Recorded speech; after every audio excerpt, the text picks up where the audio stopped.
ஜனநாயகன் படத்தை வெளியிட தடை விதித்து சென்னை சென்னை நீதிபதி பார்த்தோம்னா இப்போ சொல்லியிருக்கிறாங்க.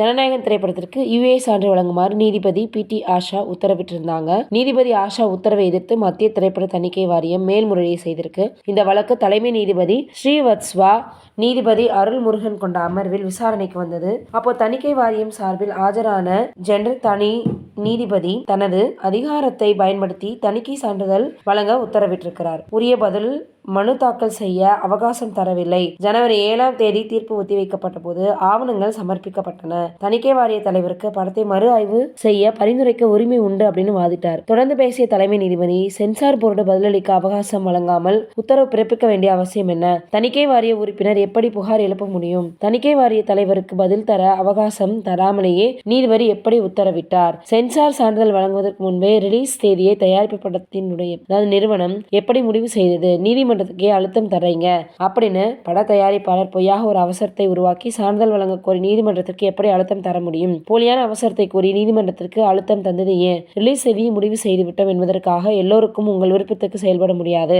ஜனநாயகன் திரைப்படத்திற்கு சான்றிதழ் வழங்க உத்தரவிட தனி நீதிபதி உத்தரவுக்கு தடை விதித்து தலைமை நீதிபதி ஸ்ரீவத்ஸ்வா, நீதிபதி அருள் முருகன் அமர்வு உத்தரவிட்டிருக்காங்க. இது மிகப்பெரிய அளவில் வைரலாகி வருது.